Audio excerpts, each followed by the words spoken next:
Bom, a gente está agora ao vivo, transmitindo. Boa noite a todos e a todas. Sejam bem-vindos a mais uma oficina do Lero, mais uma oficina de teoria do romance. E mais uma vez a gente vai contar com a presença aqui do Lindbergh Campos. Muito obrigada, mais uma vez, por estar aqui com a gente, Lindbergh. É sempre muito bom te ouvir. E... Bom, pessoal, sem mais delongas, eu vou apresentar o Lindbergh. E em relação aos certificados, nessa oficina a gente vai... Quem tiver interesse em algum certificado é só mandar um e-mail, a gente não vai deixar um formulário aqui, mas o e-mail seria só para quem assistir ao vivo, então eu vou deixar o e-mail disponível aqui no nosso chat, e qualquer dúvida vocês podem enviar no chat, vocês podem perguntar. E só mais uma coisa, eu vou explicar um pouquinho como é que vai ser o formato da oficina. Algumas pessoas já devem estar acostumadas como funciona, né? Mas é sempre bom explicar para as novas pessoas. A gente vai começar com a apresentação, o Lindbergh vai tomar a palavra e, ao final, após uma horinha, mais ou menos, o Lindbergh vai abrir para perguntas. E vocês podem fazer suas perguntas pelo chat, que a gente vai tentar... o Lindbergh, na verdade, vai tentar responder as perguntas. E eu vou simplesmente colocar na tela. E é isso, pessoal. Quem tiver dúvida, só falar. Estou à disposição. Ah, e eu sou a Rafaela. Esqueci de me apresentar, mas enfim. Bom, vamos lá. Então, o Lindbergh ele é graduado em letras, com habilitação em português e inglês, e em filosofia pela USP. Ele é mestre e doutor em letras pela mesma universidade. Em 2014, ele foi pesquisador visitante no Departamento de Literatura do King's College London, e em 2018, no Institute for Critical Theory da Duke University, com bolsa CNPq. E hoje o Lindbergh vai falar com a gente na nossa oficina. É isso, Lindbergh, eu vou passar a palavra para você. Será que eu caí ou foi o Lindbergh que caiu?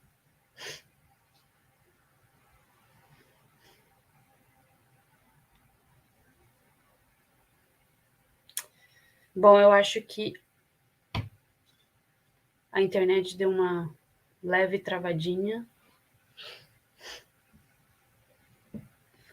Vamos ver se volta. O Lindbergh está de volta. Eu voltei. Eu acho que eu caí. Nossa, agora são Sem dois. problema. Sem problema. Boa noite a toda a gente que nos escuta. Você já terminou aquela abertura que você faz? É porque eu caí, eu não sei. Sim, já? Eu terminei.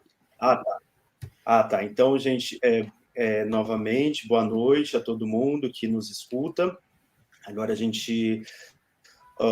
os internautas, as internautas. Bom, primeiramente, é uma grande satisfação estar aqui novamente, né, no Lero, mais um ano, já são muitos anos, né, que eu sempre faço questão de participar das atividades, né, desse projeto, que é bem legal.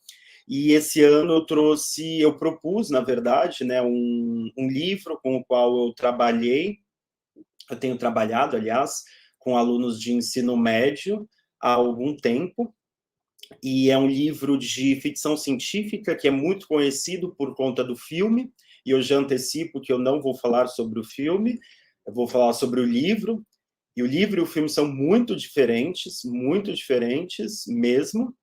Talvez eu cite só uma vez ou outra, só para justamente pontuar o contraste imenso que existe entre os dois.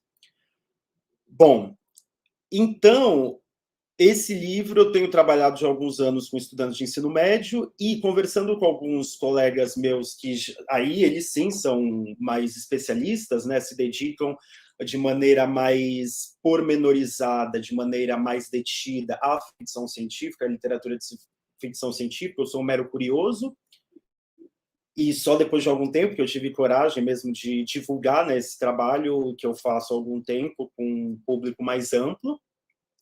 Conversando com eles, como a Ana Rusch, o Elton Forlaneto, eles sempre concordaram comigo que é interessante essa literatura também para despertar para adolescentes, jovens ou pessoas em geral, né? Eu acho, para como lidar com essas transformações. Essas transformações que são trazidas pela, pelo desenvolvimento técnico, pela inovação científica e que mudam a nossa vida de maneira muito significativa.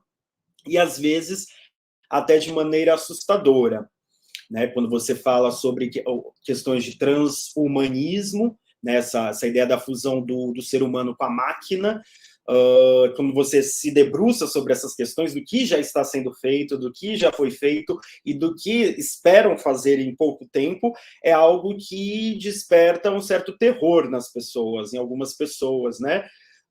Curiosidade em algumas poucas, né? Então eu acho que essa literatura de ficção científica é muito importante nesse sentido também. E, igualmente, aí já entrando no tema especificamente, por conta do momento do Dick, né? O Philip K. Dick, que escreveu esse romance, esse livro, As Ovelhas Elétricas, os androides sonham com ovelhas elétricas. O título é terrível, porque você vê que o título é ruim quando a gente nunca lembra de como falar, como ele sempre incomoda. Tanto é que o filme mudou de título, os livros, geralmente, eles aparecem como Blade Runner, né, que é o nome do filme. Mas, enfim, mas o título é essencial para entender o livro.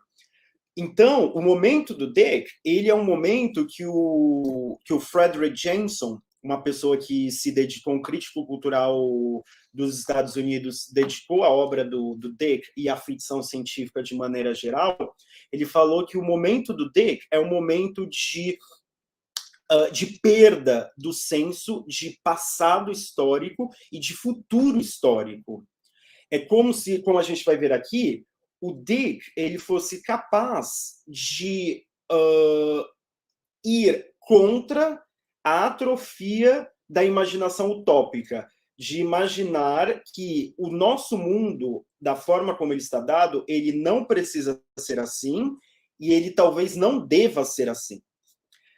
O que ocorre é que, ao longo do século XX, houve uma modernização mais completa do planeta Terra, e isso fez com que o sistema capitalista ele chegasse em um determinado momento de sofisticação que fez com que o capitalismo ele se tornasse a nossa segunda natureza.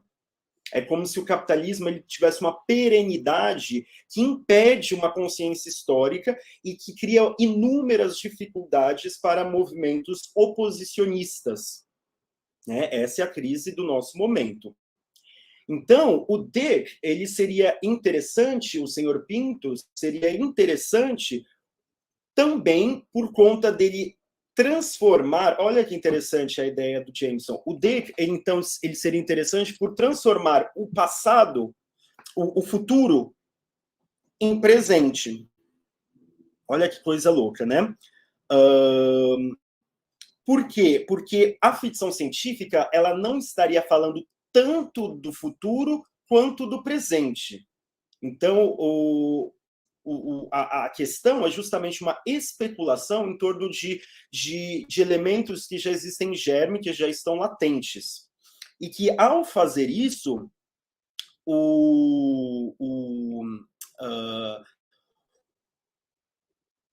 transforma o presente num passado, através de um futuro fantasiado. Então, o livro, por exemplo, esse livro, ele é um livro de 1968.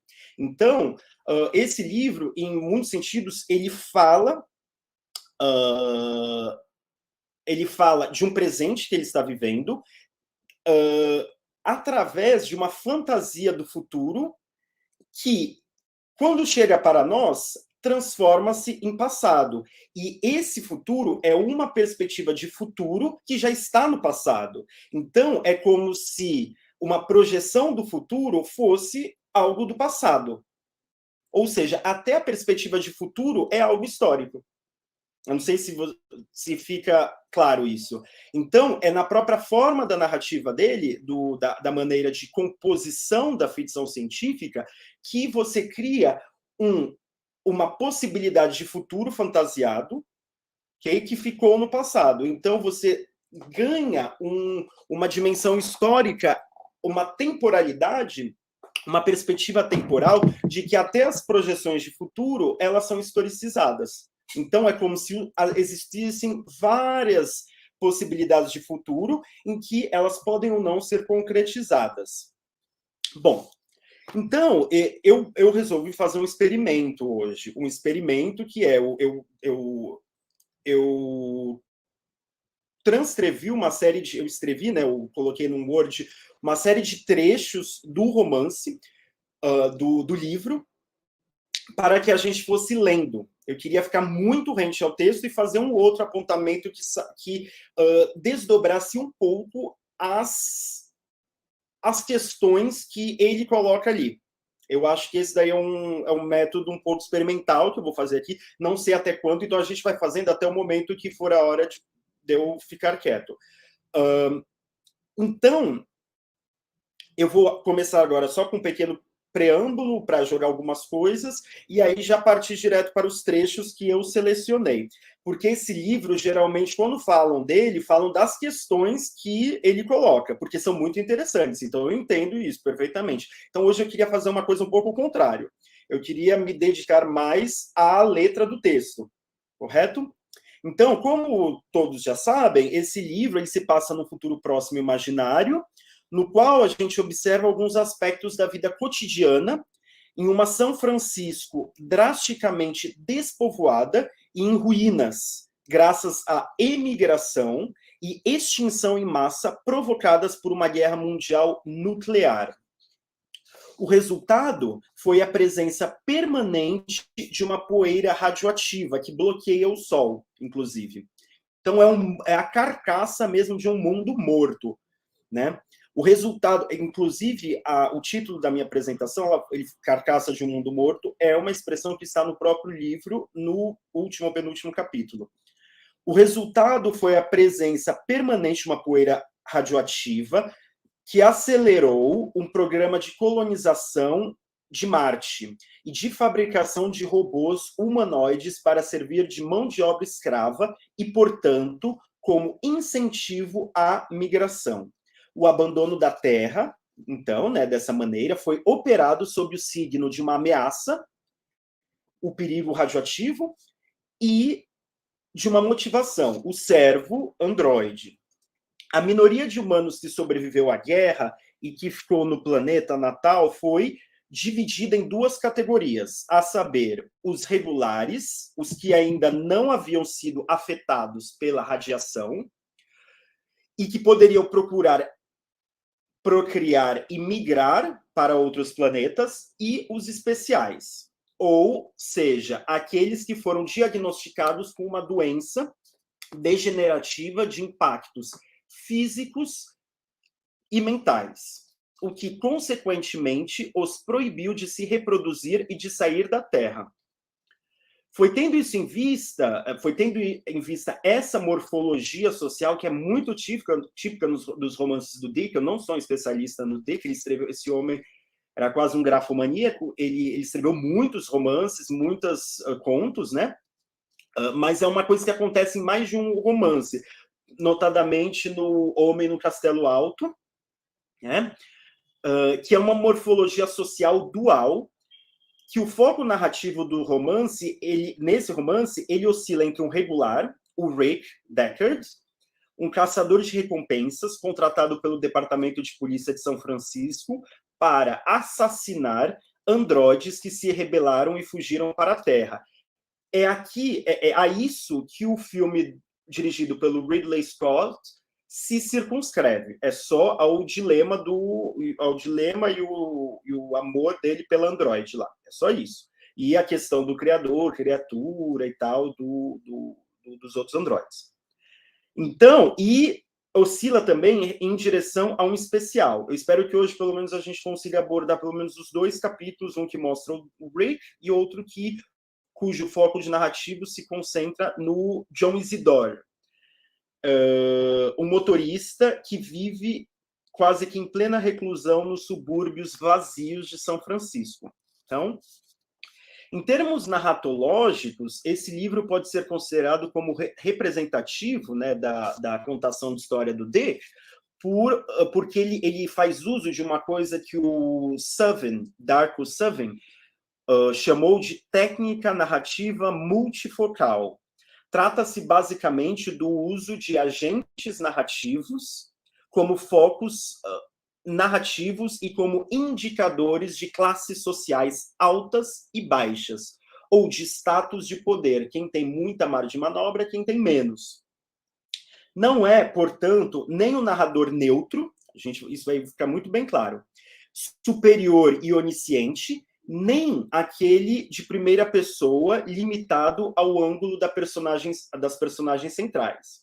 Em vez disso, a narração opera a partir de algum lugar entre estas duas possibilidades extremas, simultaneamente, então, em terceira pessoa e do ponto de observação da personagem central ou focalizada em um dado segmento do romance. Em alguns capítulos, o foco narrativo ele está com Rick Deckard, em outros, ele se desloca para o John Isidore, e em algumas vezes para outros personagens, mas geralmente são esses dois, mas normalmente são esses dois, e às vezes ele se desloca para os androides.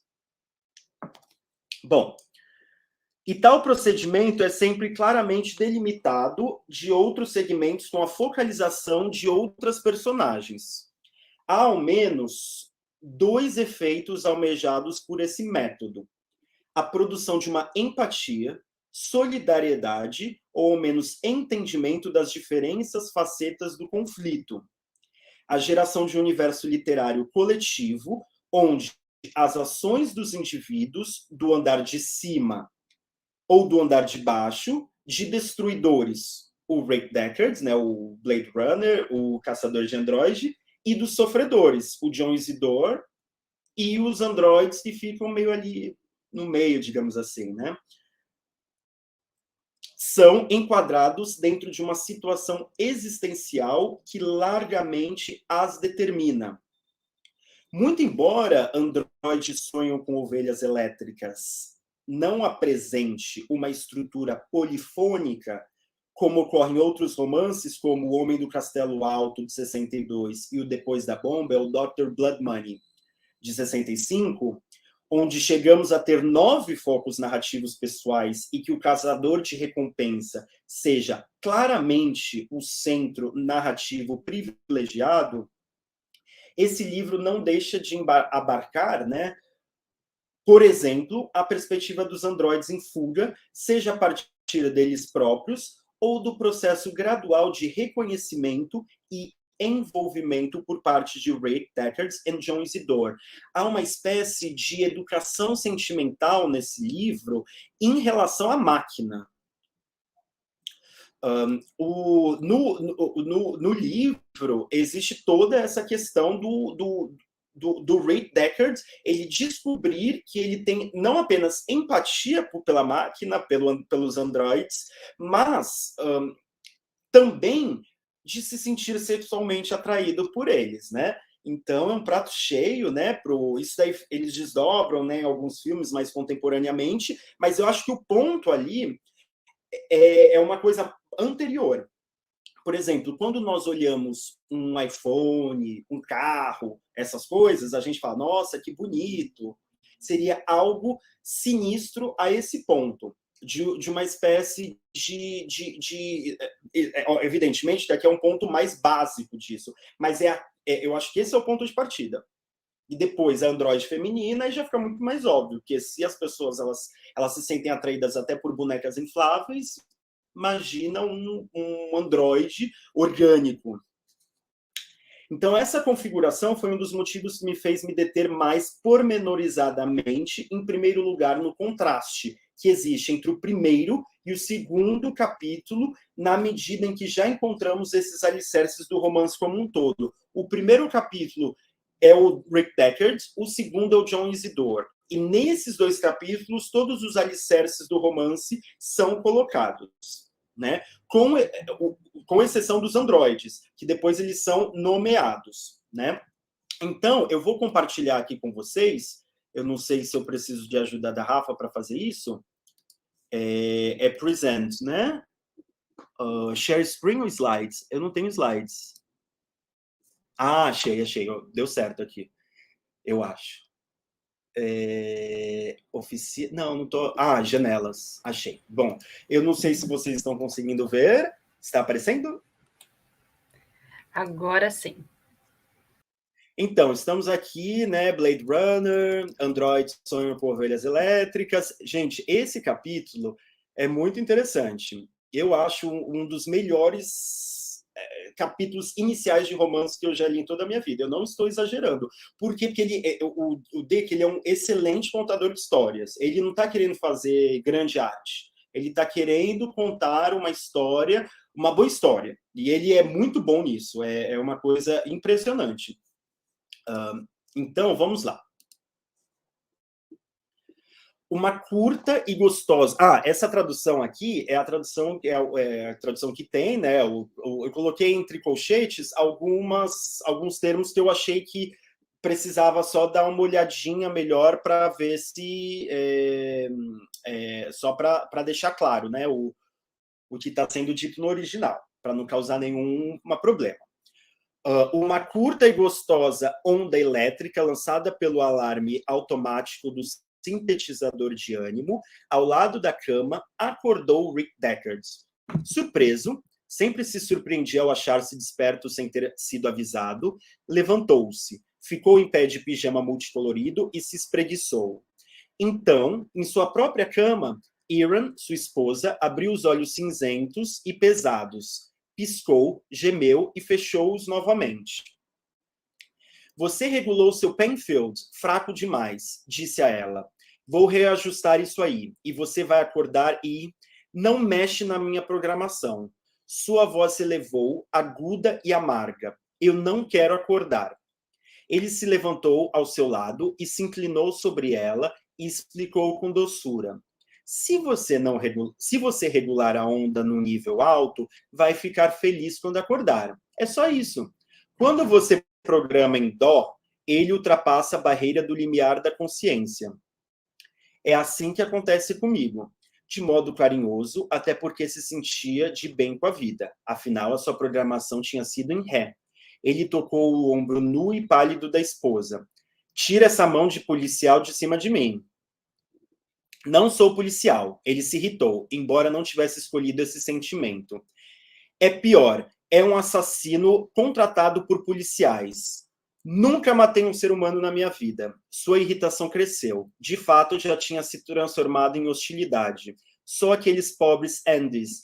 Andys eu traduziria por androidezinho, né? Mas Andys, o tradutor preferiu deixar o termo em inglês, né? Bom, gente, rapidamente. Aqui, a primeira coisa que acontece é eu vou fazer 2 comentários aqui, sobre um mais em relação ao enredo e outro em relação mais ao modo como isso é colocado. Primeira coisa em relação ao enredo. Nós começamos com uma família de classe média típica num movimento banal, cotidiano. Em São Francisco, que eles acordam e tal, e em vez de um despertador, eles têm um console, que é um sintetizador de ânimo, que é uma espécie de invenção científica que altera o seu estado de consciência, baseado em ondas elétricas que estimulam o seu córtex cerebral, através de ondas elétricas. Depois eu vou fazer um comentário sobre o nome, Penfield, que é uma referência a um neurocirurgião estadunidense. Bom, então, tudo começa aqui com ele acordando de maneira automática. Você vê, surpreso, sempre surpreendia ao achar-se disperso sem ter sido avisado. É uma coisa muito esquisita isso para mim. Você acorda, só que você já acorda, pelo que eu entendi, é isso que acontece. Você acorda e meio que você não acordou de verdade, aquela coisa de ir acordando aos poucos, né? a inconsciência virar novamente a vigília, assim por diante. É um acordar automático, né? Com uma curta e gostosa onda elétrica. A questão, então, que se coloca, gente, e aí você vê que já vem para programação, né? E aí de regulação e tudo isso. A questão que se coloca é quem é o Android. Por quê? E tem essa questão. E outra questão é o modo como ele faz isso. Ele não dá muitos detalhes. Você tem que imaginar o que está acontecendo aqui. Por quê? Como é que essa onda chega no cérebro dele? Ele tem um microchip? Tem um cano? Como é que acontece isso? Né? Porque o que a gente sabe é que é um console que fica fixo na casa, como uma caixinha de Wi-Fi, e aí você digita lá o que você quer sentir e vem uma onda no seu córtex. Então ele deixa muita coisa no ar para deixar a gente viajar no que está acontecendo aqui. Então tá, vamos continuar. E você vê que todo sentimento que eram para ser coisas espontâneas, autênticas, elas são programações e são coisas que podem ser controlados, né? Então, há uma dominação da natureza aqui, da natureza interna, né? A gente não está falando da natureza externa ainda, né? Que está sendo dominada. Há uma dominação da natureza interna, de como a natureza, o seu comportamento natural, ele vai ser regulado ou não. Engraçado, você nunca hesitou em pegar o dinheiro das recompensas que trago para casa e comprar o que quer que chame a sua atenção de imediato, né? Mais um comportamento típico da classe média de São Francisco, né? Ele se levantou e se aproximou do console de seu sintetizador de ânimo. Isso, em vez de economizar, e assim a gente poderia comprar uma ovelha de verdade, para colocar no lugar daquela falsa elétrica lá em cima. Um mero animal elétrico. E eu ganhando todo o dinheiro que posso, trabalhando cada vez mais, ano a ano. Junto ao aparelho, ele hesitava entre escolher um supressor talâmico. Talâmico é uma parte do cérebro. Eu também não sabia, eu procurei no Google. Em que poderia anular seu sentimento de raiva, ou um estimulador talâmico, que deixaria irritado o suficiente para vencer a discussão. Se você escolher, disse Aaron, agora de olhos abertos e atentos, ficar mais agressivo, vou fazer a mesma coisa. Vou regular isso no máximo e você vai ter uma discussão que fará cada briguinha que tivemos até agora parecer coisa de criança. Vai, escolhe isso para ver, tenta. Ela se levantou rapidamente, saltando sobre o console de seu próprio sintetizador de ânimo e parou, encarando-o, esperando-o. Ele suspirou, vencido pela ameaça. Vou escolher o que estiver na minha agenda para hoje. Você vê que já está tudo sendo programado. Até as brigas, né, podem ser manipuladas através de artifícios elétricos, artifícios desenvolvidos por inovações tecnológicas que foram inseridas no cotidiano das pessoas. Então, ele parte do dia a dia das pessoas, ele não parte de um evento cataclísmico. Esse evento cataclísmico ficou no passado, correto? Ele parte do dia a dia das pessoas. Vou escolher o que estiver na minha agenda de hoje, examinando a programação para 3 de janeiro de 2021, 92. Uma das recomendações editoriais que o Tate deixou foi de sempre numa edição você atualizar o ano, né? Então, nessa edição brasileira eles não atualizaram, mas na edição em inglês que eu tenho, eles atualizaram para 2021. Viu que o mais adequado seria manter uma atitude profissional. Se eu escolher o programa de hoje, perguntou com cautela, você concorda em fazer o mesmo? Ele aguardou astuciosamente para que ele mesmo não se decidisse até que sua esposa concordasse em seguir a sua escolha. Minha programação de hoje aponta uma depressão autoacusatória de 6 horas, disse Aaron. Para que você vai escolher isso? Aquilo desafiava todo o propósito do sintetizador de ânimo. Nem sabia que você podia escolher algo assim. Uma tarde, eu estava aqui sentada. E, naturalmente, liguei no Buster Gente Fina e seus amigos, gente boa. Isso daqui é um programa de televisão. e ele estava falando sobre uma notícia importante, estava prestes a divulgar. Só que aí veio uma propaganda horrível, que eu odeio. Você sabe, aquela do protetor genital de chumbo. Então, é um protetor, né, para você não ser, para as suas genitais não entrarem em contato com a poeira e com as precipitações radioativas e ficar estéril. Daí, por 1 minuto, eu desliguei o som, então ouvi o prédio. Este prédio, aquele som de apartamentos vazios. Nessa hora, quando tirei o som da TV, eu estava no estado de espírito 382. Tinha acabado de escolher. Assim, embora ouvisse o vazio intelectualmente, não conseguia senti-lo. Minha primeira reação foi de gratidão por nós termos podido comprar um sintetizador Penfield. Só que aí senti como isso era doentio. Perceber a ausência de vida, não só no prédio, mas em tudo, e não a reagir a nada. Percebe? Não, acho que você não entende. É que isso passou a ser considerado uma indicação de doença mental. Chamam-na de ausência de afeto adequado. Então, deixei o som desligado e fiquei testando o sintetizador de ânimo até que finalmente descobri um ajuste para desilusão. Desespero, na verdade, né? Seu rosto, grave e petulante, se mostrou satisfeito, como se ela tivesse descoberto algo importante. Você vê que aqui esse comentário é do ponto de vista do Deckard, só que o narrador não é em terceira pessoa, né? Por isso, eu programo esse sentimento 2 vezes por mês. Acho que é tempo razoável para me sentir desiludida em relação a tudo. Em relação a ter ficado na Terra, depois se todo mundo emigrou. Concorda? Aqui, gente. Aqui é muito, eu acho particularmente muito interessante. Primeiro, a questão do vazio. O vazio é assim, houve uma extinção em massa. Então, as pessoas que ficaram na Terra, elas são pouquíssimas. Elas são pouquíssimas. Mesmo você morando no centro de São Francisco, muitos apartamentos vazios. Você sente que a Terra inteira ficou vazia. É como se você morasse em Marte. Em Marte, e você sentisse que não tem movimento mais. Que é um grande vazio que se confunde com o desligar da TV do mundo contemporâneo.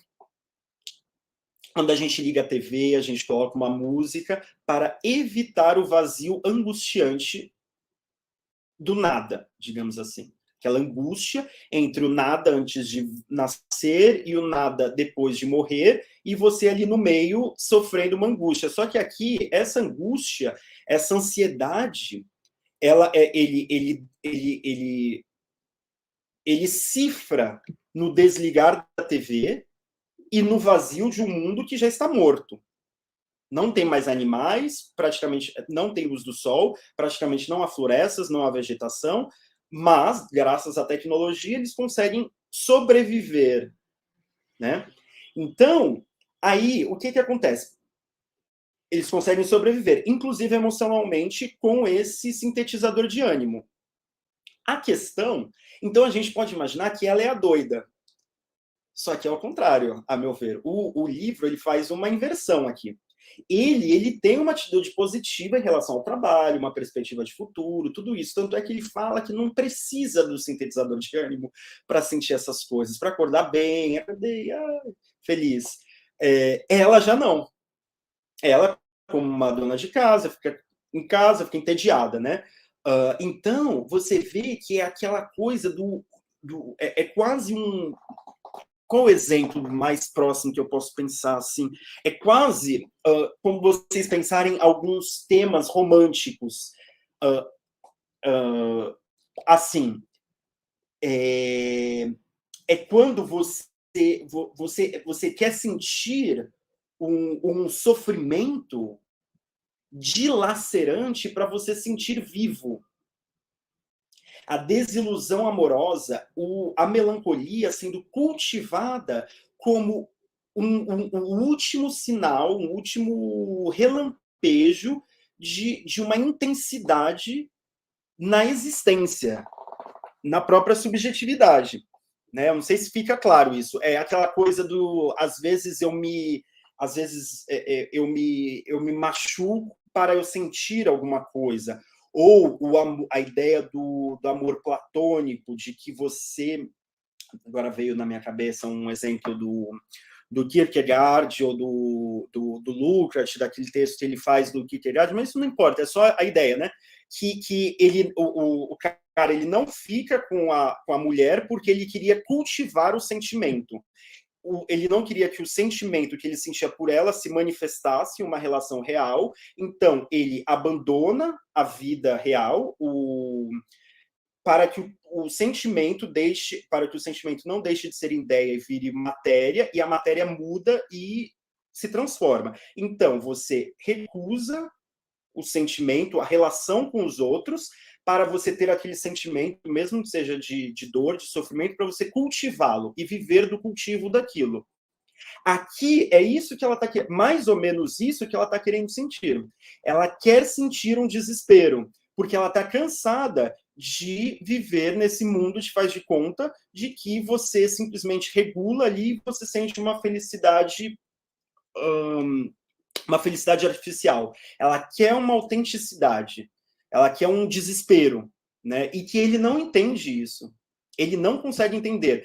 Então, aqui há uma oposição entre uma visão mais conformista em relação ao modo de vida deles e uma visão, digamos assim, inconformada, mas ao mesmo tempo completamente impotente, que quer viver, que acha que viver essa desilusão, esse desespero, é algo desejado porque ela quer sentir alguma coisa, porque não sentir isso, ficar só no sintetizador de órgão, que é uma cifra para algo que estava acontecendo nos Estados Unidos, como a medicamentalização do mal-estar, né, se a gente for parar para pensar, tentar ver os correspondentes, né, na realidade do cotidiano americano, né, e de outros procedimentos que vão aparecendo, né?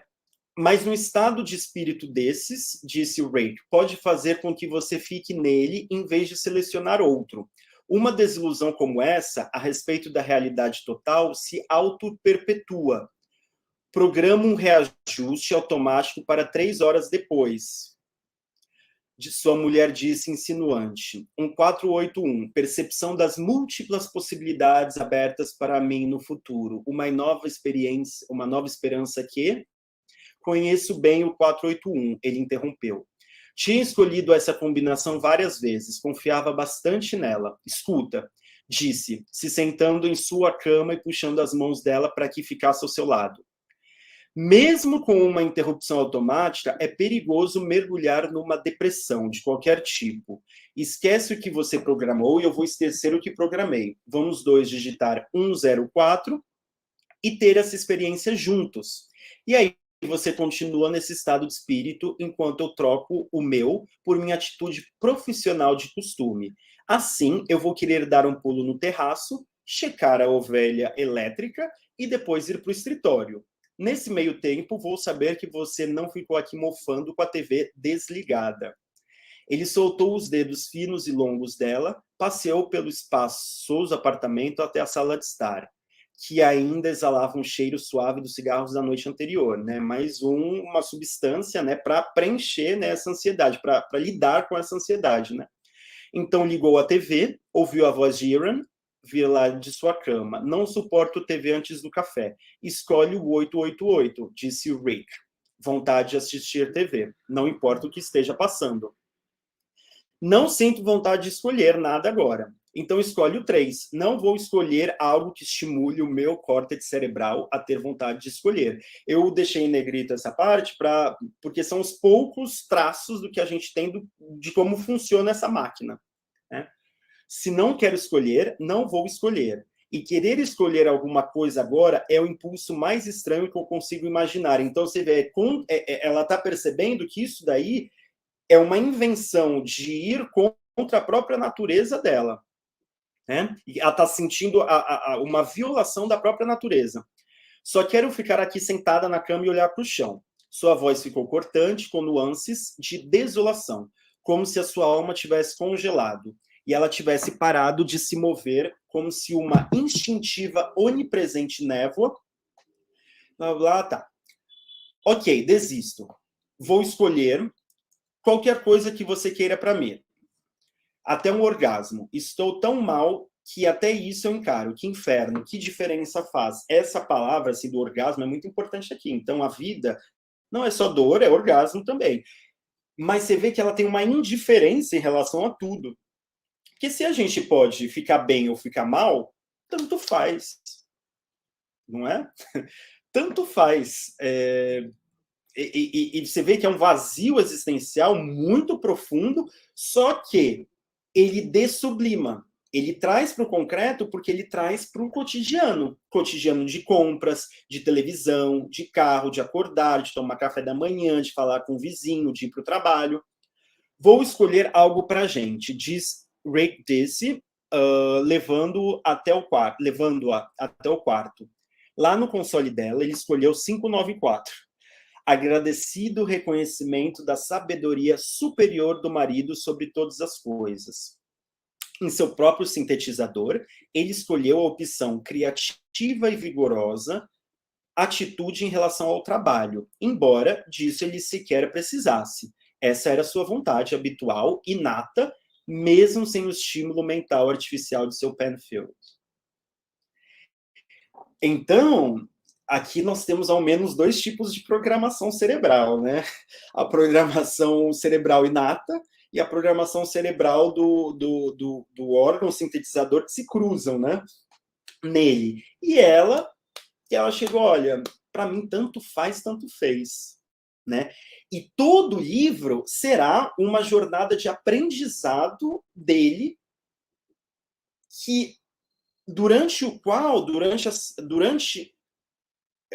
né, esse aprendizado, ele vai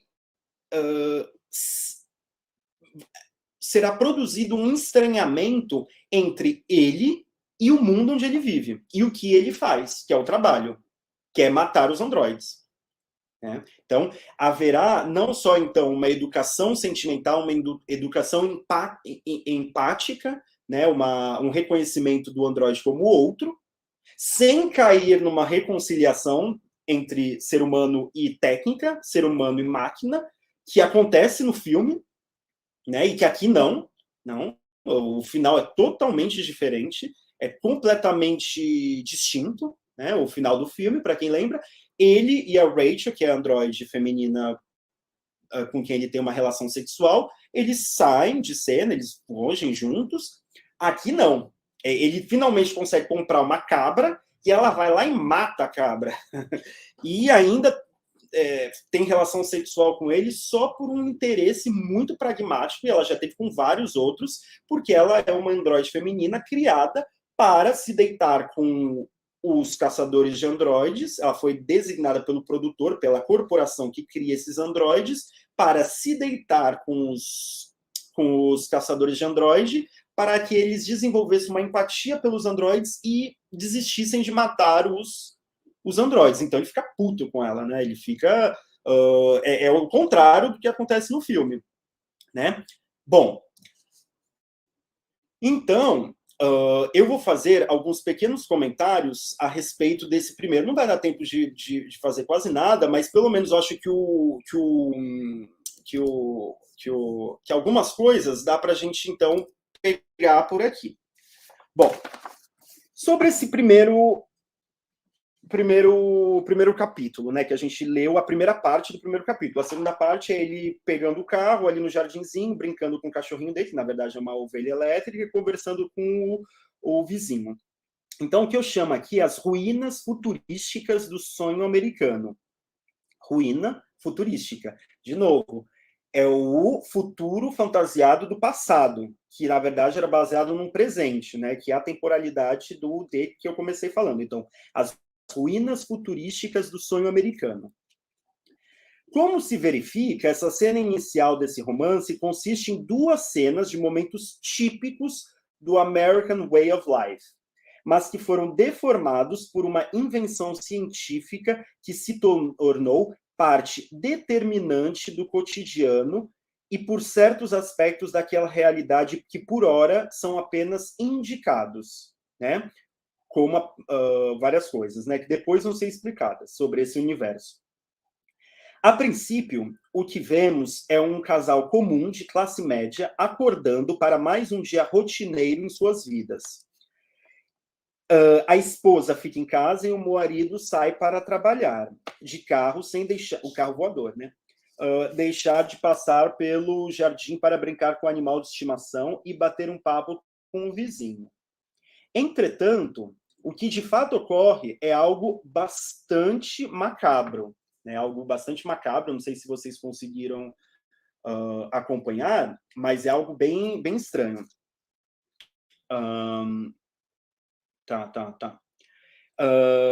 Engendrado por uma discussão aparentemente inocente entre um casal. Ficamos sabendo que essa vida é atravessada por um sentimento profundo de vazio e de falta de sentido, que é administrado por uma máquina que altera o estado emocional do sujeito. Atividades básicas, até então dependentes da deliberação do indivíduo, e deliberação humana, como acordar e sentir, são reguladas por um sintetizador de ânimo chamado Penfield. Ao que parece, porque tudo é sempre sugerido ou explicado somente parcialmente, ela funciona a partir de um estímulo do córtex cerebral por meio de descargas elétricas vindas de um console individual e fixo, onde se disca a sensação que se busca obter. Vale recordar que essa invenção é nomeada por meio de uma referência direta a um neurocirurgião norte-americano. Ele era dos Estados Unidos e do Canadá, então dá para falar norte-americano. Que, principalmente ao longo da segunda metade do século XX, desenvolveu técnicas e métodos de cirurgia neurológica. Ele inventou um instrumento de dissecação que recebeu seu nome. Se dedicou a mapear o cérebro e se comprometeu a lançar as bases para uma comprovação científica da alma humana. Aqui vemos uma indicação da vontade de conhecer, materializando-se em uma capacidade de dominar os impulsos humanos em um movimento que vai da alusão, né? Alusão, esse é o que é o procedimento, ao colocar o nome desse homem no órgão, né? Na maquininha, a vanguarda científica, né? Uma alusão à vanguarda científica do tempo dele. Ele morreu, esse homem morreu em 70 e poucos, o dele também, mas esse homem também, o Penfield. A imagem do dia a dia. Então, o que ocorre aqui é um movimento que vai dar alusão à vanguarda científica, com Penfield, à imagem do dia a dia, né? Tal dado nos remete direto a um tema muito caro a toda a geração posterior à hecatombe da primeira metade do século XX e que vivia sob a pressão da Guerra Fria. Agora, havia ficado claro que o desenvolvimento dos meios de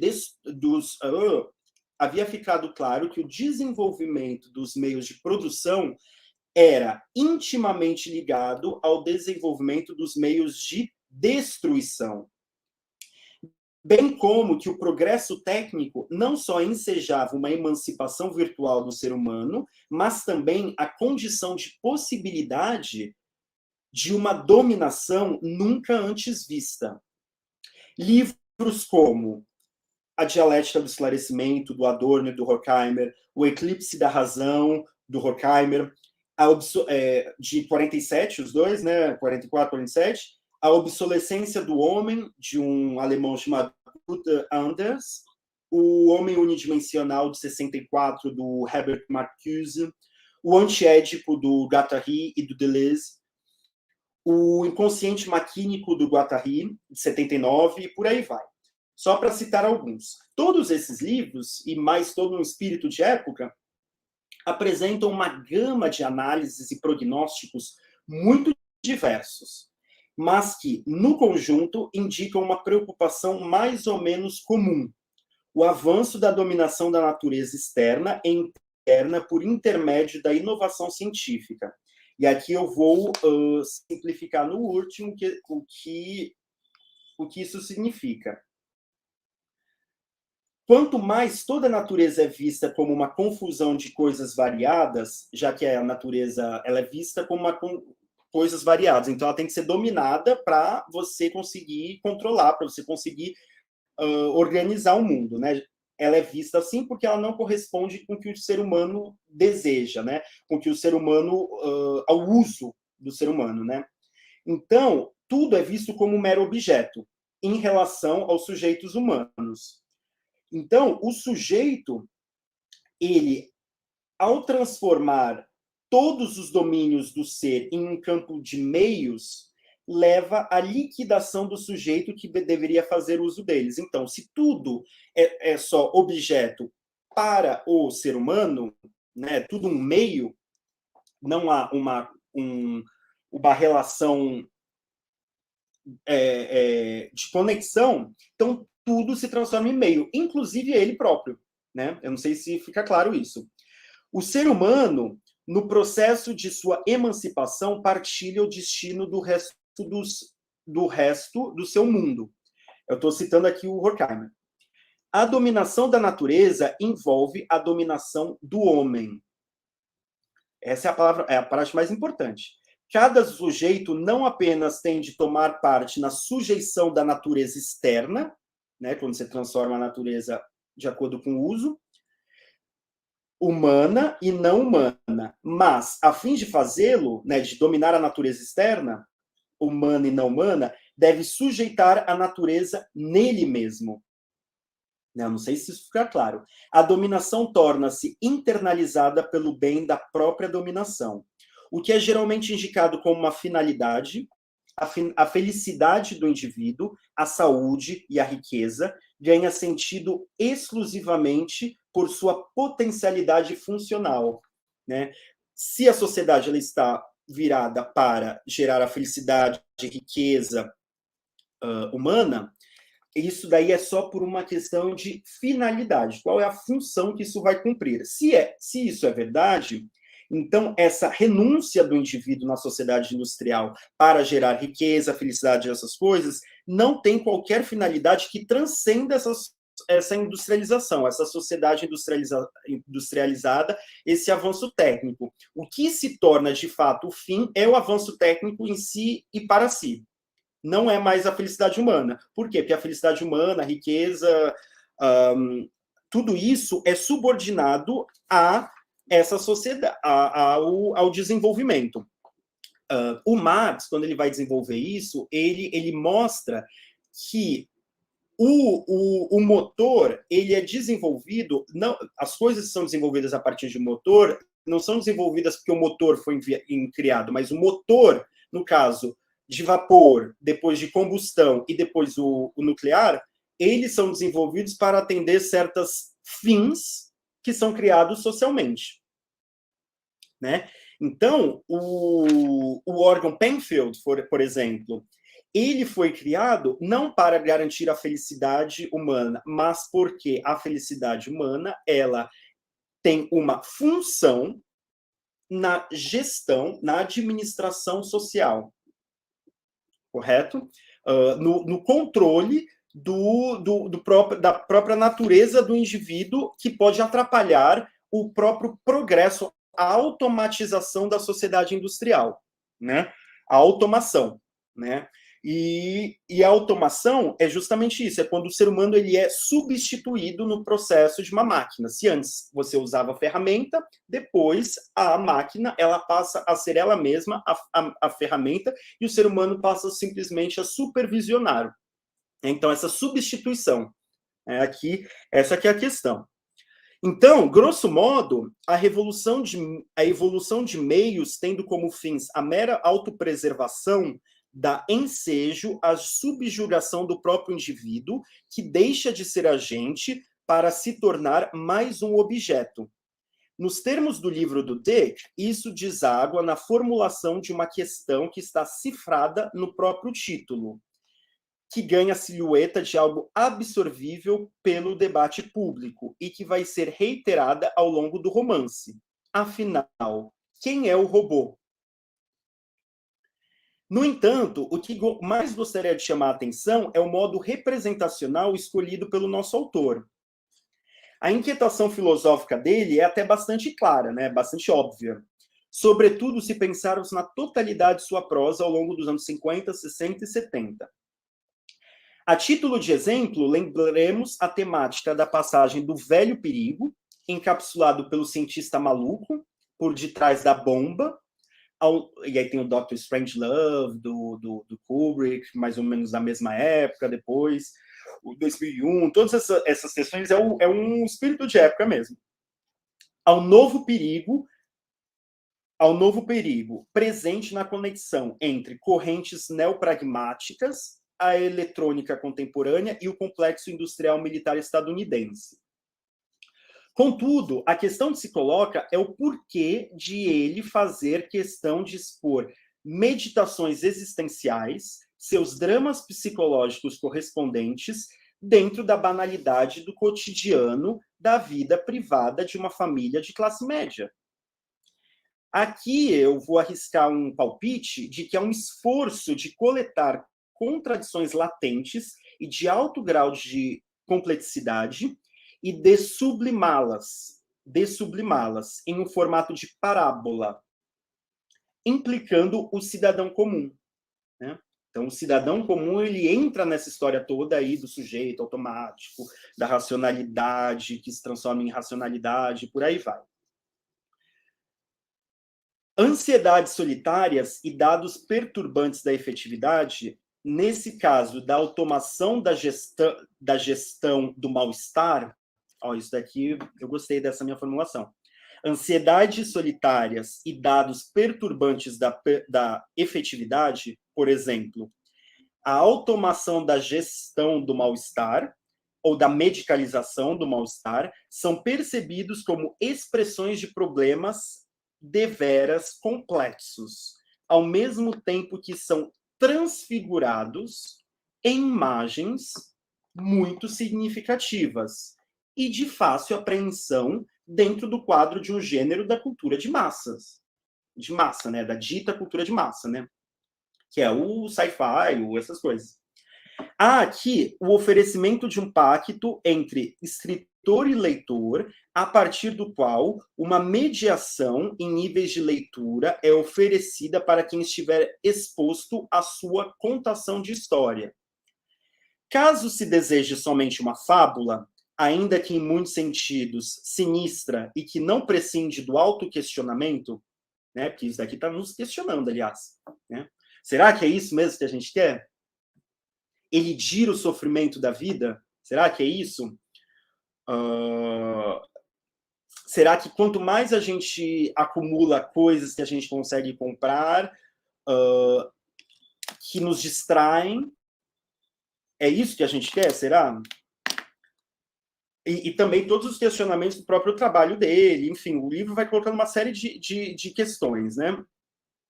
Haverá, né? Se alguém estiver procurando isso, né, uma fábulazinha, mas se alguém buscar digressões filosóficas a respeito da precariedade da condição humana em meio ao que parece ser o ponto culminante do progresso técnico, por exemplo, também encontrará, só que como algo mais insinuado do que explícito. Bom, gente, eu tinha preparado um monte de coisas, daqui a pouco vai dar o meu tempo, eu vou, então, concluir, e depois eu faço um outro comentário, para tentar completar aqui, fechar aqui. Eu vou, então, partir para tentar ver alguma coisa do capítulo 2. Do capítulo 2, porque para não ficar muito capenga, que eu falei que ele tem esse procedimento, né, de colocar uma morfologia social deslocando o foco narrativo. Aqui, então, nós temos a explicação desse mundo. Em um edifício gigante, vazio e decadente, que certa vez abrigou milhares de pessoas, uma única TV anunciava seus produtos para uma sala inabitada. Esta arruinada terra de ninguém foi, antes da Guerra Mundial terminus, habitada e bem conservada. Aqui ficavam os subúrbios de São Francisco. As coordenadas geográficas não poderiam ser mais evidentes.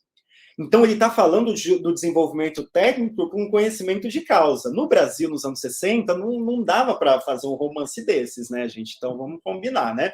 Aqui a gente estava ainda no... outra coisa, né? Outra coisa. No mundo do sertão, do mundo urbano, mas outra coisa, né? Eu gosto de... Como os meus alunos, às vezes, eles têm que ler por conta do português, eu não dou aula de português, eu dou aula de inglês, mas eles têm que ler o Pagador de Promessas, do Dias Gomes.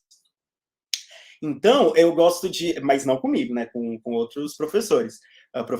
E aí eu gosto de comparar, ó, mais ou menos na mesma época, o livro é de 59, 60, isso daqui é de 68, mas mais ou menos na mesma época está falando de uma coisa pré-moderna, né, no Brasil, digamos assim, né? Então, aqui está falando dos androides. Você vê que como está bem arraigado, né, bem preso ao solo da Califórnia. Mais ainda do que os Estados Unidos, aqui existe uma ligação, um romance que se estrutura na zona de máximo contato da formação cultural ali da Califórnia, incluindo esses misticismos New Age, sabe, dos anos 60, que entra aqui, com certeza, entra aqui em vários outros livros dele, além da questão do desenvolvimento científico-tecnológico. A península inteira matraqueava como uma árvore cheia de pássaros com opiniões e queixas, e hoje os zelosos proprietários estão mortos ou migraram para um planeta colonizado. A maioria, mortos, havia sido uma guerra cara, a despeito das intrépidas profecias do Pentágono e de seu presunçoso braço científico, a Rand Corporation, que de fato havia funcionado não muito longe deste lugar. Como os donos dos apartamentos, a corporação havia partido. Ninguém sentiu sua falta. Então o mundo está morto. Literalmente. Aliás, vazio e morto, né? Além do mais, hoje ninguém lembrava o motivo da guerra. Ou quem, se é que alguém tinha vencido. Esse negócio da guerra, né? De lembrar o motivo da guerra está muito em voga, né? A poeira que havia contaminado a maior parte da superfície do planeta não tinha surgido em nenhum país em particular e ninguém, nem mesmo os inimigos de guerra, havia planejado isso.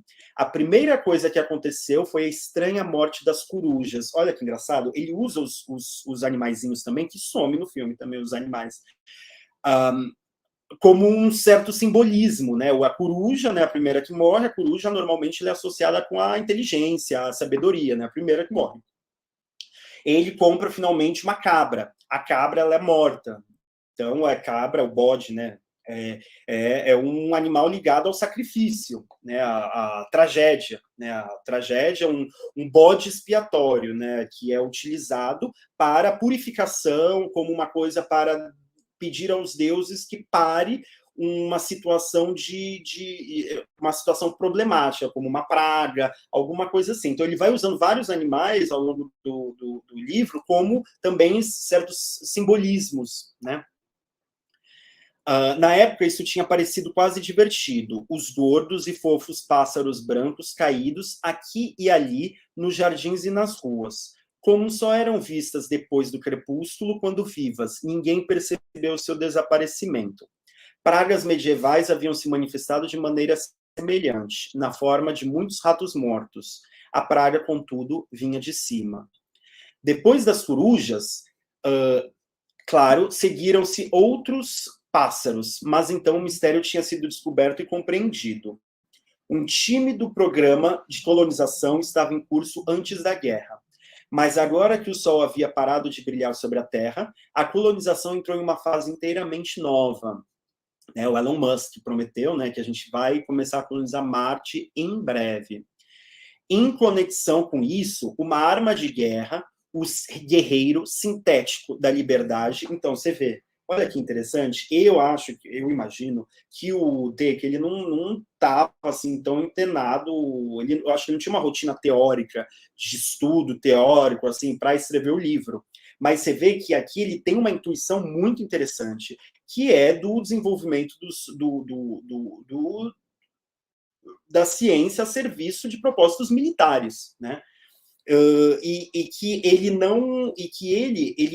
devido ao fato da formação política e da preocupação política dele, que se expressa em vários livros, ele não reifica, ele não desumaniza e deshistoriciza a tecnologia. Ele coloca ela dentro de relações sociais. Obviamente que a tecnologia ela tem algum grau de automatização, que inclusive o Marx, lá no capítulo sobre a grande maquinaria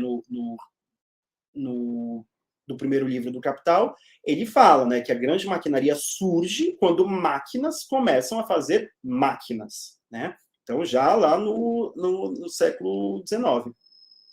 Então, aqui você vê que os meios o desenvolvimento você para pensar a internet, o rádio, todas essas coisas, elas foram desenvolvidas durante momentos de conflito militar. Então, os meios de produção da vida e os meios de produção da morte, eles têm uma relação muito simbiótica, né? Então, você teve durante a guerra o desenvolvimento desse guerreiro sintético da liberdade. Então, a função dele foi modificada devido a uma alteração nas necessidades sociais. Havia sido modificada, feito para funcionar em um mundo alienígena, robô humanoide, estritamente falando, um androide orgânico, se tornara a força motriz do programa de colonização.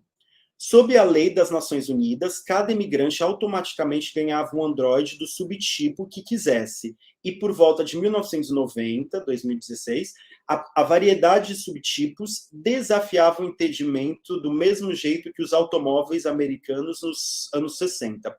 Eu vou ler mais um parágrafo e aí eu vou começar a encerrar. Eu vou encerrar, na verdade. E tá. Aquele foi um incentivo crucial para a emigração. O serviçal, Android como cenoura, então, duas frentes, né? O Android como cenoura, como atração, a precipitação radioativa como chibata.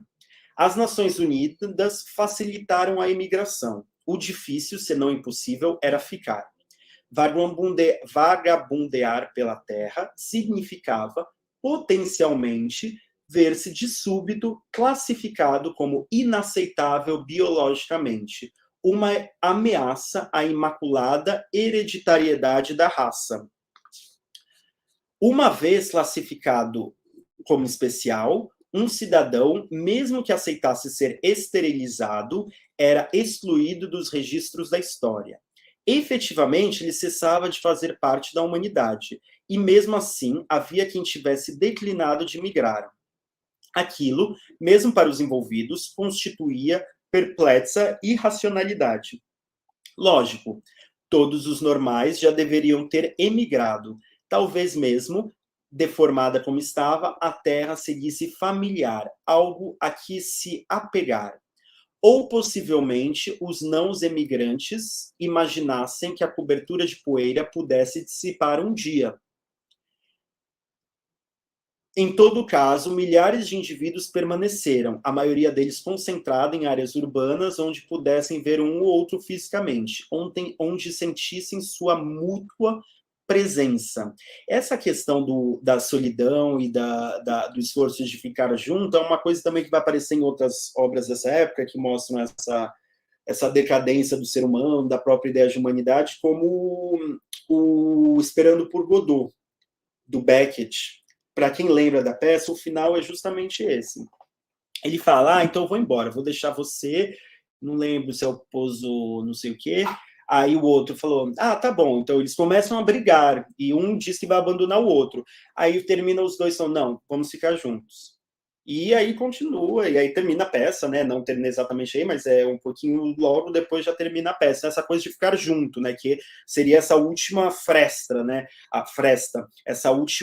Esse último relampejo de alguma possibilidade de sobrevivência mesmo do ser humano enquanto o individualismo toma conta, né? O individualismo crescente toma conta. E aí, para concluir mesmo, só o John Isidore. O John Isidore, ele mais ou menos, ele aparece, ele é inserido depois desses 3 ou 4 parágrafos, que é muito diferente dos outros. se vocês pararam para pensar, o romance ele começa já na cama, confortável, o Penfield, ele não tem o Penfield, ele vai começar a se sentir solitário, sozinho, sentindo vazio também, só que ele não tem o Penfield para ficar mais tranquilo, para atenuar aquele sofrimento, aquele sentimento de solidão. Então, ele vai, inclusive, se questionar, será que eu me sinto assim por conta... Será que eu me sinto assim por conta da minha degeneração genética? Será que é porque eu sou um desajustado? Lembrando, né, os Estados Unidos é a terra dos winners, mas é a terra dos losers também, né? O desajustado, o perdedor, né, sofre muito numa sociedade do pagamento à vista, de quase tudo ser privatizado, de não conceber, né, essa ideia do público de uma maneira minimamente universalizante, de ver a desigualdade brutal como algo que faz parte da competição, da concorrência, né, inclusive como necessidade para a própria riqueza. Então, John Isidore, ele aparece nos escombros de tudo isso aqui que foi colocado, né, desse mundo, dessa carcaça de um mundo vazio, né, que foi destruído por conta do motor nuclear, nesse caso, né? O motor, as máquinas, o conforto técnico que foi produzido teve como um subproduto o motor nuclear, quer dizer, como condição de possibilidade, como pré-condição, o motor nuclear. E a destruição desse mundo, da natureza, né, também, né?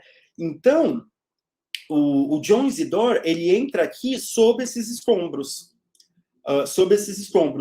E os androides, e aí para fechar mesmo, os androides, então eu vejo digamos assim, uma morfologia social desse livro da seguinte maneira: os animais, eles estão desaparecendo. Estão desaparecendo. Inclusive, a empresa que fabrica os principais androides, os androides mais de última geração, eles investem o excedente do capital deles, isso é dito explicitamente, em animais vivos. É como se a vida tivesse se tornado, na lei da oferta e da procura, uma coisa valiosa, onde você hospeda, né, algo que está em extinção. Então, a vida como algo muito valioso, algo que finalmente as pessoas começaram a ligar para ela. E que, em certo sentido, antecipa essa cultura pet que a gente tem, que de fato essa cultura pet, eu adoro animais, imagina, adoro gatos, cachorros, todo mundo. Eu só estou falando que essa cultura pet, que é uma dificuldade das pessoas ficarem juntas, né? De se aceitar, esse individualismo crescente que faz com que as pessoas não consigam se relacionar. E também a questão do avanço da urbanização, da automatização de todas as atividades cotidianas. Tudo isso vai também fazendo com que haja uma revalorização da vida. Então, os animais, eles entram aqui nesse livro como uma coisa extinta, como uma coisa que todo mundo deseja. Será que os androides também sonham ter animais? Né? Esse aqui é o título do livro, como uma coisa do passado. A coisa passou. O ser humano seria essa mediação no presente. O androide é o futuro. É o futuro. Que isso não fica muito bem claro. Porém, o John Isidore tem um momento que ele está com tanto ressentimento de falarem que ele é um lixo, que ele não serve para nada, que ele é um idiota, que ele é tudo de ruim, que ele tem um pensamento bem ressentido. Ele fica imaginando, tomara que aconteça uma guerra em um desses planetas colonizados e fique radioativo e todas essas pessoas virem anormais, especiais, como eu. Aí você vê um ressentimento, e isso daí recoloca uma coisa que permanece. Mesmo nessas colonizações, todas as condições para que um novo conflito nuclear aconteça, elas estão dadas. Então não existe uma estagnação da história, uma estagnação que é típica de distopias. Esse livro, ele avança, ele sai dessa dessa tendência de desenhar novos mapas do inferno, né? Que é essa cultura distópica, né? Ele cria uma visão muito mais complexa em relação à realidade do que isso.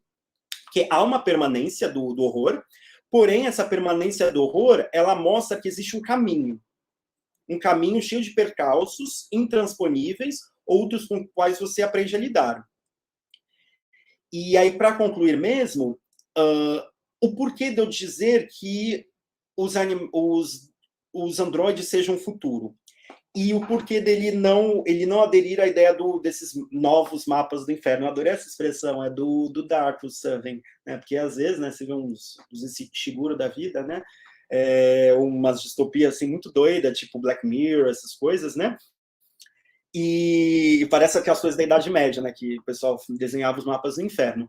Então, a questão aqui, para eu não me perder e eu concluir agora mesmo, é em um determinado momento do filme, do livro, o Rick, e para mim é um dos momentos mais significativos, que ele está começando a sentir empatia pelos androides,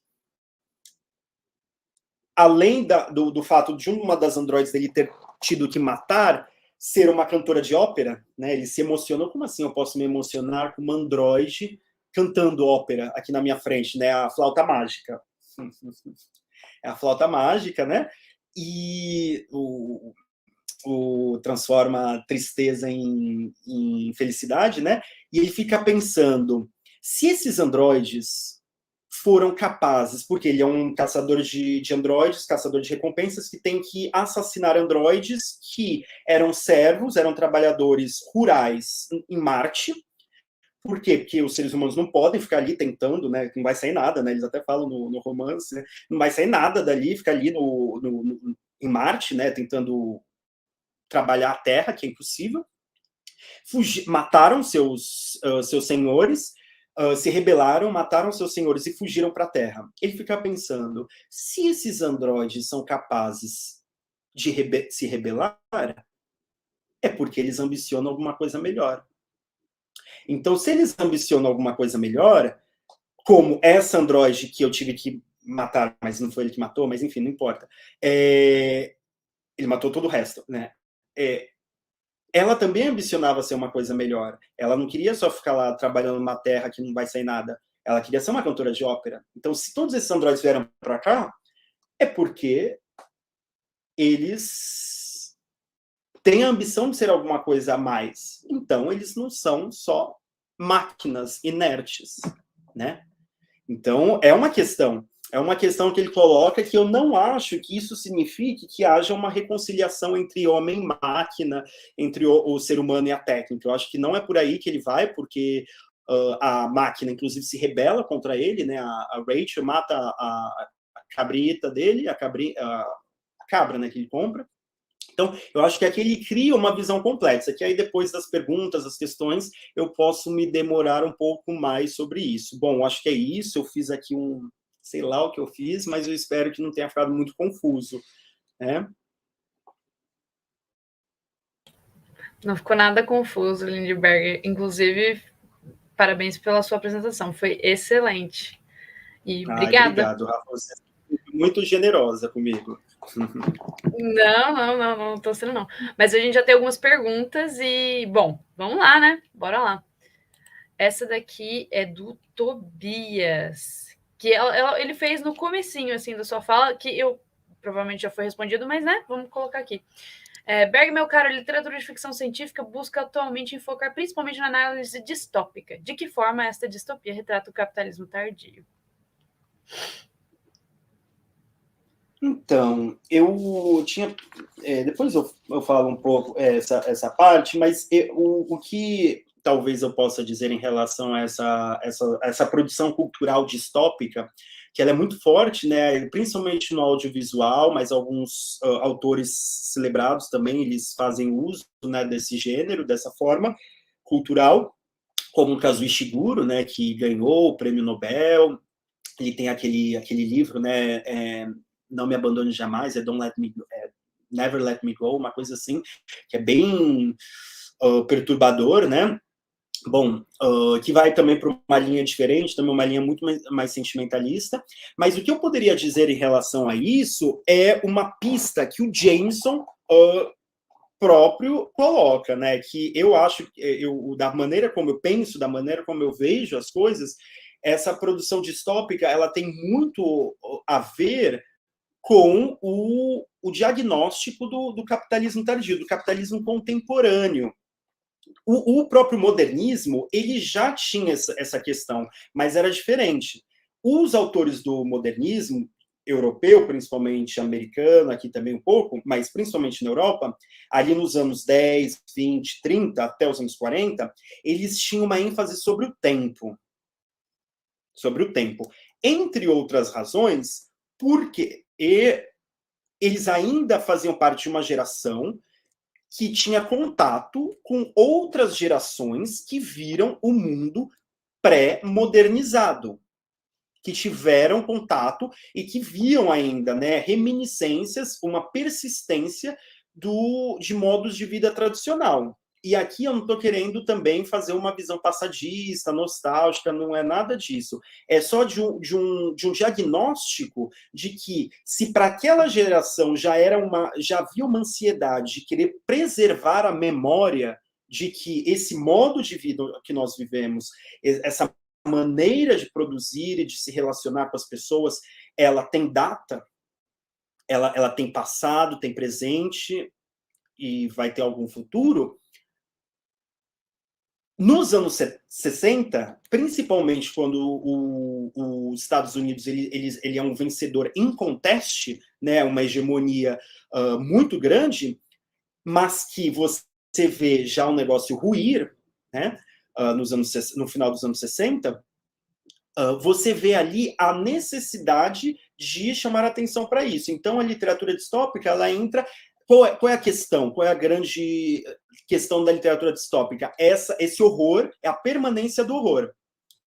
É um mundo aporético. Aporético no sentido de poros, negação, né? Há poros que não tem saída, não tem para onde escoar, não tem como você sair daquilo. É um beco sem saída, é um lugar onde o indivíduo, o sujeito, em termos políticos, ele é sempre oprimido e não tem para onde correr.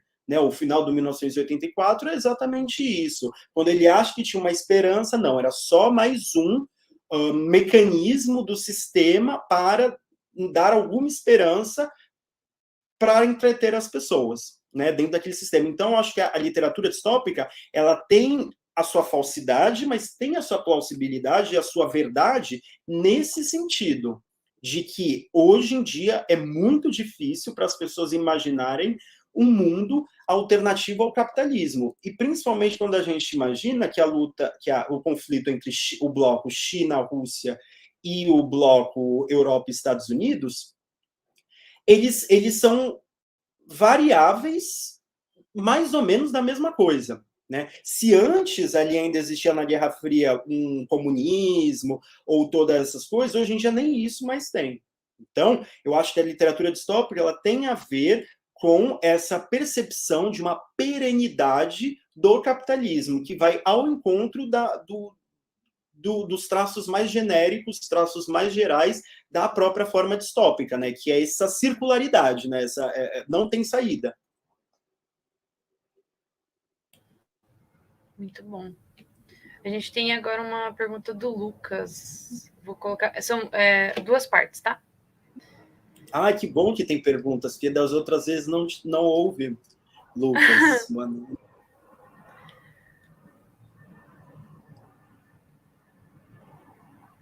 Ai, que bom! Nossa, que bom! Lucas, muito obrigado por essa pergunta. Calma, vamos por partes, né? É que nem o Jack Stripador, por partes. Exatamente. Ou você acha que é a alucinação do Rick? Então, eu não vou falar o que é, né? Porque eu não sei, né? Esse livro é todo estranho. Tem umas partes. Esse livro parece ser bem realistazinho, bem assim. Mas tem umas partes. Ele entra numa viagem, numa viagem que o Lucas está certo. Você fica ali sem saber, né? O que está acontecendo aqui exatamente, né? Porque assim, para quem não lembra ou quem não conhece o livro, e também para ajudar aqui no meu argumento. basicamente. Além do órgão Penfield, há um outro mecanismo de coesão social da raça humana, da humanidade, que conecta os seres humanos na Terra com outros planetas colonizados, que é essa espécie de religião, que é o mercerismo, que teria não chega a ser um deus, que não é um deus, mas é um sábio, que é baseado um pouco nessas religiões orientais. Por isso eu fico falando toda hora de caminho, que aqui tem budismo, taoísmo, o Darko Sufin chama de orgia ontológica, orgia metafísica, porque é uma bagunça, é uma loucura, porque você tem elementos de tudo. Então, e ele também utiliza uma formulação muito boa, que é a peregrinação sem progresso. Sabe que tem o Pilgrim's Progress? Seria uma peregrinação na Terra sem progresso, mas é uma peregrinação. Então, por isso eu falo que foge um pouco da distopia. Mas voltando à questão do Lucas. Então, qual é a questão? Para você se entrar em contato com essa religião, você tem uma caixa que é uma caixa chamada caixa de empatia, em que você gira a manivela, uma coisa assim, e você tem uma experiência espacial. O James ele bate muito nessa tecla, que essa religião aí desse livro é uma experiência espacial, em que você vê o Mercer, né, andando, e aí ele fala, você pode falar com ele está sempre sofrendo, ele fala alguma coisa para você, ele te dá uma frase de sabedoria, e vem umas pedras em cima dele que você pode se colocar na frente para ajudá-lo, etc, etc, etc. No final do livro, revela-se que, na verdade, aquilo era uma grande ilusão, que era só um ator que estava fazendo aquilo e tal. Então, nesse sentido, eu não sei até que ponto que vale a pena especular se é alucinação ou não dele, porque no livro isso daí não fica muito bem claro. Então, eu acho que talvez o mais interessante seja ver o papel que isso cumpre no livro. O papel que isso cumpre no livro e que cumpre no... E qual o comentário que isso pode fazer em relação ao próprio mundo que a gente vive. Então, nesse sentido, deixa eu só mostrar um trechinho muito brevezinho em relação à discussão do Lucas. Eu não sei se está aparecendo aí.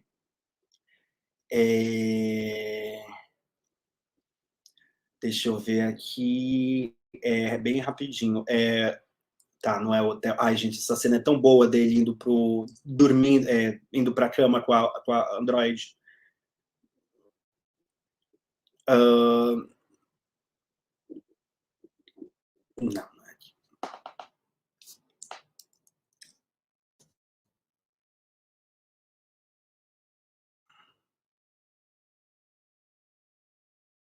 Aqui.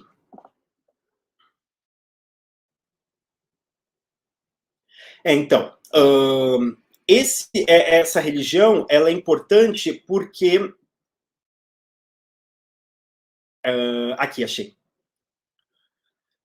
E nessa religião, então, o que acontece? Você se conecta com todo mundo. Quando você está feliz, você se conecta e você recebe a desgraça dos outros. E você envia a sua felicidade. Então, você sai ali já meio detonado. Ou, às vezes, você recebe um pouquinho. É tudo muito confuso. Mas é algo que as pessoas fazem muito. Porque que é uma maneira de você espiar a culpa, de você entrar em conexão com as pessoas. O ponto é entrar em conexão com as pessoas, sentir empatia. Por quê? Porque existem poucos seres humanos no universo agora. Então, é essa ideia de se conectar, de estar junto. E o outro elemento que eu gostaria de colocar é quando ele dá um conselho, ele fala com o Rick, que normalmente é utilizado como epígrafe de várias coisas.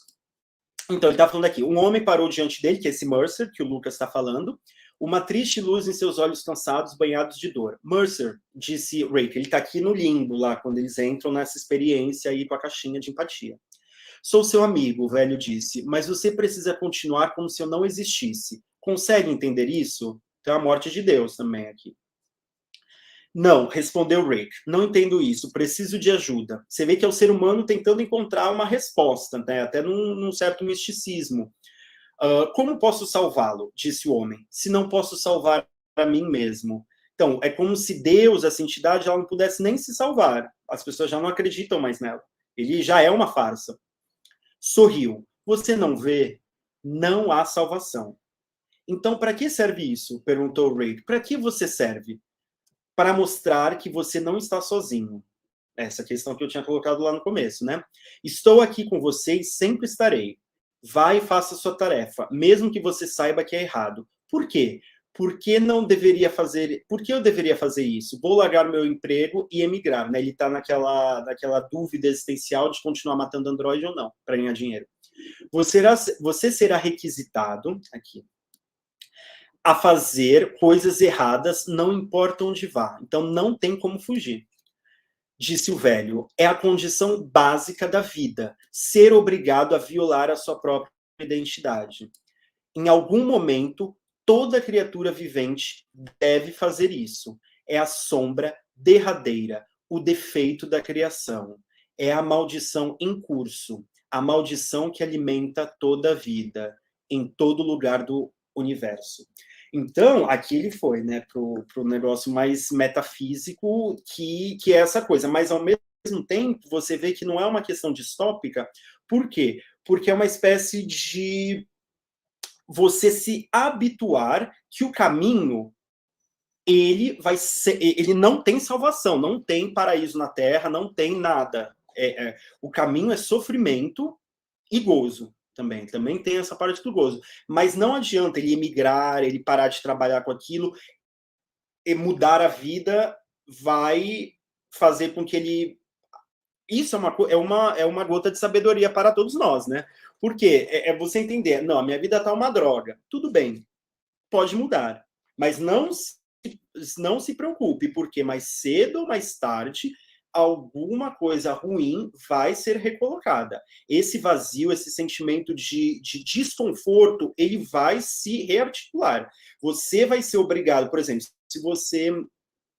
As pessoas param de comer carne porque não querem maltratar os animais. Mas você vai acabar fazendo isso de alguma outra razão. Mas isso não significa que você não tem que parar de comer carne porque você não quer. Mas você não pode achar que existe uma condição em que você não vai violar a sua própria identidade, que você não vai violar os seus princípios. Só que é que tá. O Rick vai falar, isso daí eu já sabia. Né? Esse cara não serve para nada. Então há uma desilusão também com a religião que ele estava ali colocado. Então ele fala, eu fui derrotado em todas as frentes. Ele sai derrotado em todas as frentes. Né? Então eu acho que se é uma alucinação ou não, é uma coisa que é difícil de saber, porque se a gente for parar para pensar, o livro inteiro pode ser uma alucinação dele. Né? Então tudo entra. Então, para mim, talvez o mais interessante seja deslocar a questão para entender qual é o papel que esse Mercer serve nessa sociedade, que é para unir as pessoas, tudo isso, e para trazer essa questão derradeira, que é essa desintegração desse último suporte de ligação entre as pessoas, né, que é essa religião na sociedade, e fazer que as pessoas elas se virem elas mesmas nos seus próprios caminhos, né, sejam responsáveis por elas mesmas. Muito que bem. Bom, Lindbergh, a gente não tem mais nenhuma outra pergunta, mas foi perfeita, sua resposta foi perfeita. E, bom, acho que a gente pode encerrar por aqui. Se você quiser acrescentar mais alguma coisa, fica à vontade. Eu gostaria só de fazer uma conclusãozinha. Eu falei dos animais, né? Falei do ressentimento dele. Então, o que eu gostaria de colocar aqui, basicamente, é que não é isso.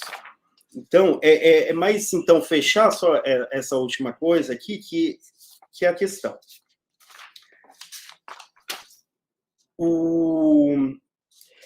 Esse livro, então, eu não acho que ele seja uma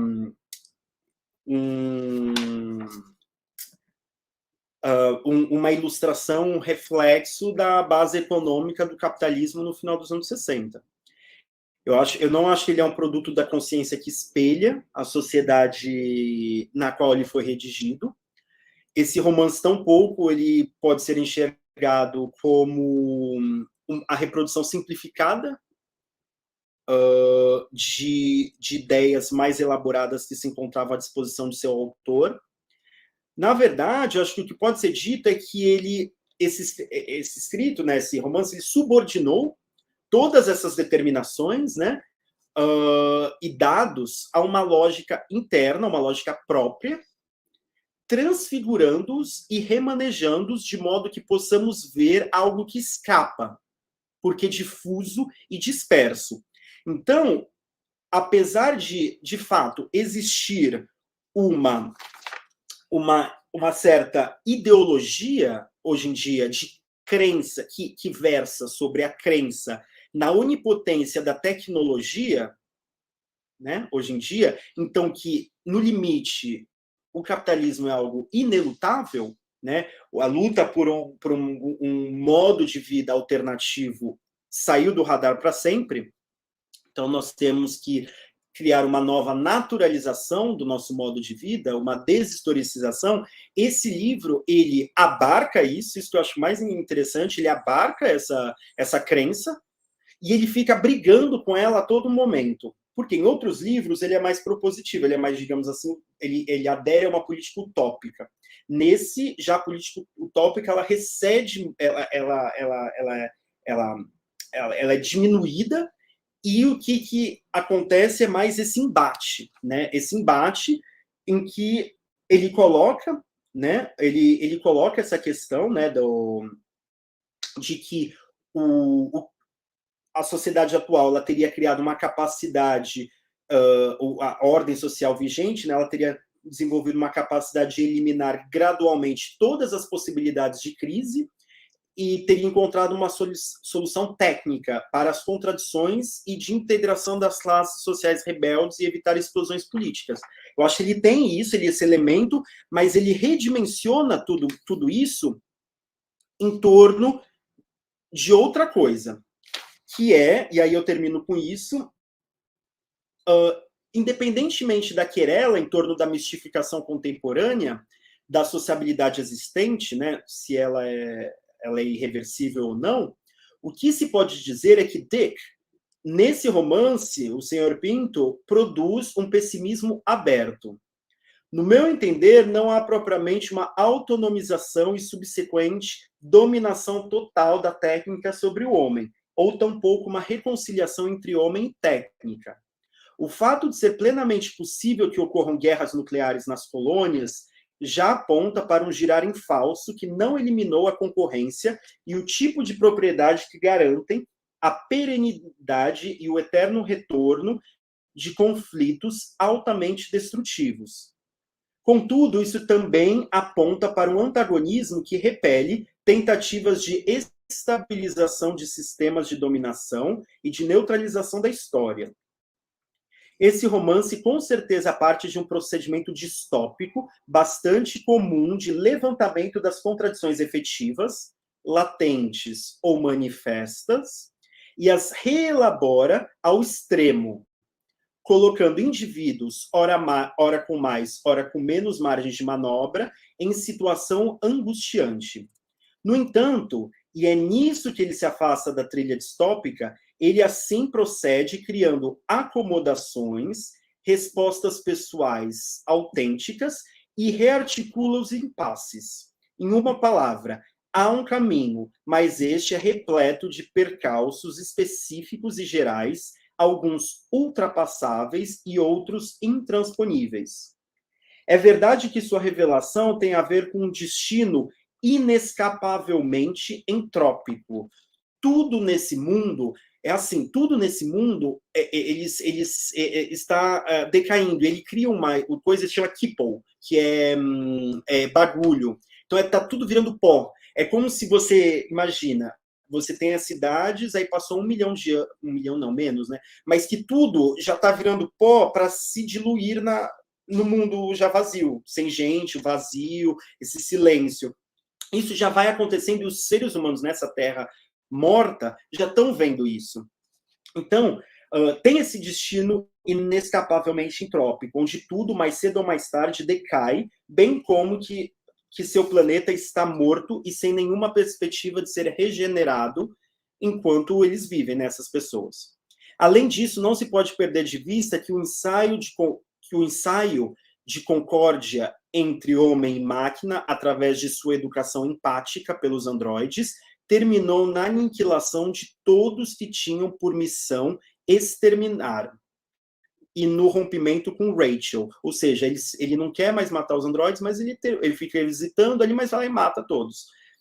E o rompimento com a Rachel, que acaba por assassinar o elo mais fraco nessa história toda, a vida animal, representada pela cabra, o bode expiatório a ser sacrificado para fazê-lo virar a página da busca por um amuleto que conferisse sentido à sua vida e suprisse seu desejo de nostalgia, porque ele teve uma ovelhinha quando era jovem e tal, e ele queria curar a depressão dele com um bichinho grande, ele não queria um bichinho pequeno.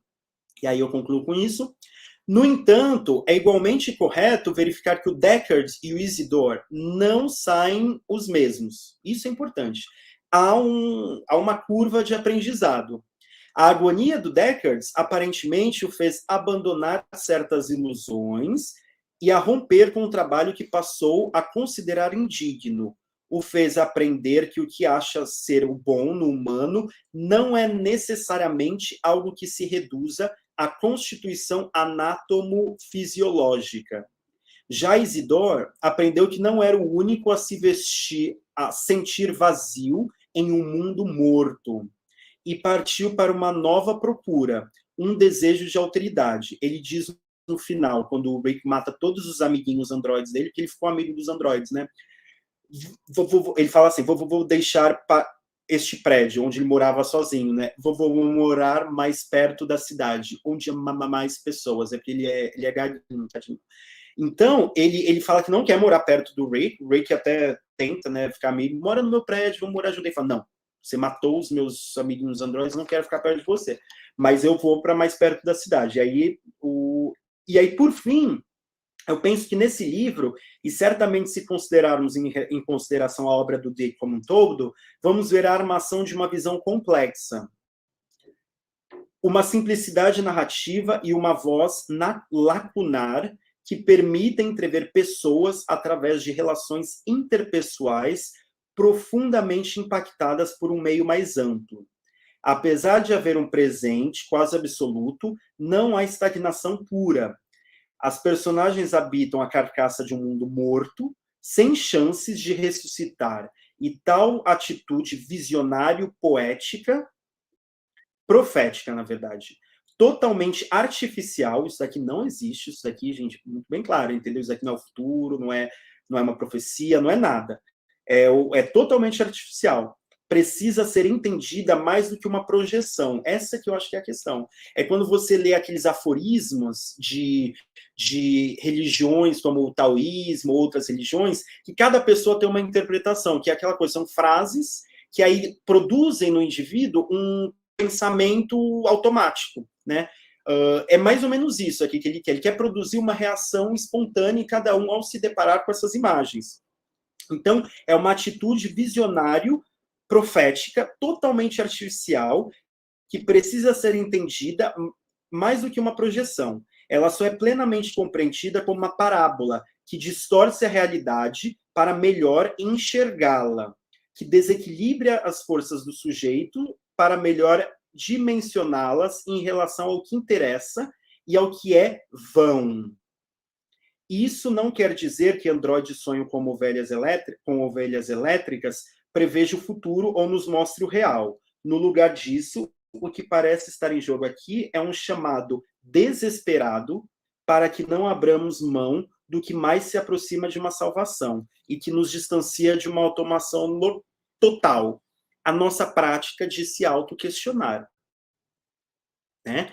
E então é basicamente isso, é essa coisa de despertar uma ação autocriadora nas pessoas que leem isso, de se deparar com essas situações e produzirem pensamentos e questionamentos da própria vida que elas vivem, que o romance ele é muito coletivo também, ele não é só questões individuais, e eu acho que é por aí a questão. O filme vai em outra direção, certamente. Então, eu concluo, desculpa se eu me alonguei um pouco, mas é porque, enfim, é isso. Muito obrigado, gente, pela atenção, pela participação de todo mundo, as perguntas, sempre muito bons, porque ter direcionamento ajuda, que às vezes eu sou meio...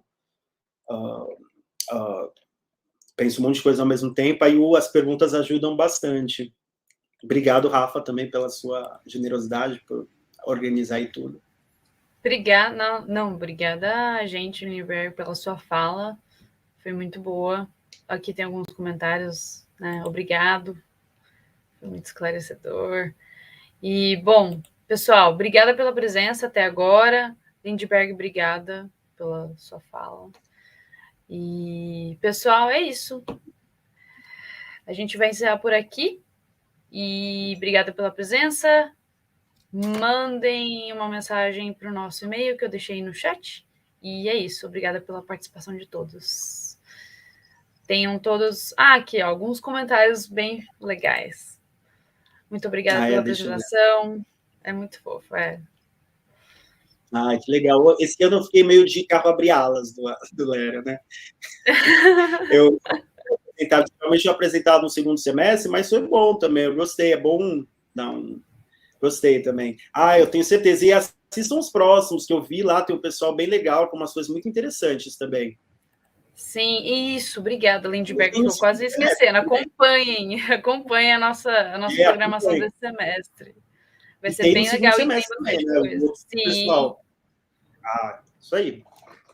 É isso mesmo. O Lindbergh está todo antenado aqui. Até ano que vem, então.